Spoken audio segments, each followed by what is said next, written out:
Chief justice Yahya Afridi का एक हफ्ता गुजर चुका है, उसके हवाले से हम बात करेंगे कि कितनी चीज़ें अभी तक स्ट्रीम लाइन चली हैं, क्या उनका फोकस है और अभी तक जो गवर्नमेंट की प्लानिंग थी कि 26th अमेंडमेंट के ज़रिए से जो कंट्रोल करना चाह रहे थे चीज़ों को, क्या वो उस तरीके से कंट्रोल कर पा रही हैं और आने वाले दिनों में क्या कंट्रोल कर पाएंगे। इस हवाले से शॉर्ट से हम गुफ्तगू करते हैं। अभी तक की बड़ी खबर ये है कि काजी फाइज ईसा के किए गए बड़े फैसले चीफ जस्टिस याहिया अफरीदी ने रिवर्स कर दिए हैं। जैसे प्रैक्टिस एंड प्रोसीजर ऑर्डिनेंस के बाद जो कमेटी तश्कील दी गई थी उसमें से जस्टिस मुनीब अख्तर को रिमूव कर दिया गया था, अब वो दोबारा से बीच में शामिल हो चुकी हैं और जस्टिस मंसूर शाह की जो सीनियरिटी है वो भी मंजूर कर ली गई है, मोस्ट सीनियर माना जा रहा है। अब आने वाले दिनों में देखना यह है कि जो आईनी बेंच है उसका हेड कौन होगा।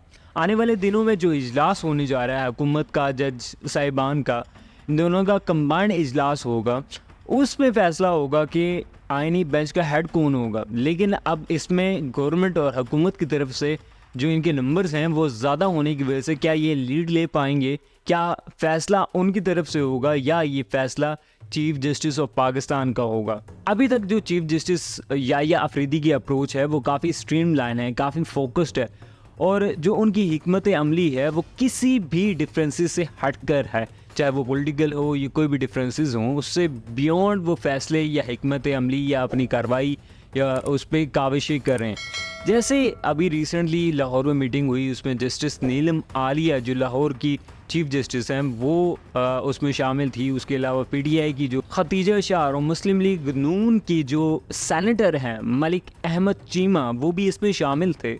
यानी ये देखिए, अब दोनों ऑपोजिट पॉलिटिकल पार्टीज़ वालों को आमने सामने अगर बैठा रहे हैं, फीमेल्स को भी इंक्लूड करें, तो विदाउट एनी डिफरेंस वो उनकी प्रेफरेंस क्या है। एक और मीटिंग हुई जो चीफ जस्टिस के अपने हाउस में हुई, उसमें जज साहिबान जिनके पहले इस्तीफ़े भी आए थे उनको बुलाया गया।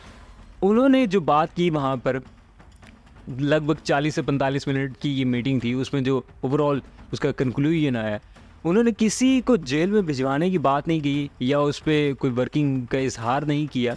उनकी जो मेन प्रायोरिटी थी यहाँ पे वो आने वाले दिनों में किस तरह जुडिशल इंडिपेंडेंस को कैसे एम्पावर किया जा सकता है, कैसे स्ट्रॉन्ग किया जा सकता है, उस पर बात की। जो इदारों की तरफ से या हुकूमत की तरफ से इंटरफेरेंस की जाती है उसको कैसे रोका जा सकता है, मेन उनका फोकस ये था जिस पर अभी भी बात जारी है। अभी तक जो उनका रोल है बड़ा पॉजिटिव है। Chief justice of Pakistan Yahya Afridi साहब को एक और चीज़ यहाँ पे मद्देनज़र रखनी होगी और मैं चाहूँगा कि वो इनिशियल स्टेप्स में प्रायोरिटी बेसिस पे उसको शामिल करें कि जो फंडामेंटल राइट्स हैं उसकी सिक्योरिटी, उसकी निगरानी ऑब्वियसली कस्टोडियन होती है supreme court, high court fundamental rights की, तो इसी तरह फंडामेंटल राइट्स को वो सिक्योर करें। अब देखिए, अगर फंडामेंटल राइट्स चाहे वो फ्रीडम ऑफ स्पीच हो, फ्रीडम ऑफ मूवमेंट हो, अगर आपकी ये सिक्योर नहीं होंगे तो पूरा पाकिस्तान मुस्तहकम नहीं होगा। जैसे अब अगवाकारियाँ आम हो रही हैं, किसी को भी किसी बात पे भी उठा लिया जाता है, तो इससे नेशन बिल्डअप नहीं होती, आपकी सरमायाकारी मुस्तहकम नहीं होगी और इस तरह प्रोग्रेस नहीं होगी। तो उम्मीद है हमें और उम्मीद की किरण जो है हमें नज़र आ रही है, सहर इंशाल्लाह ज़रूर होगी। शुक्रिया।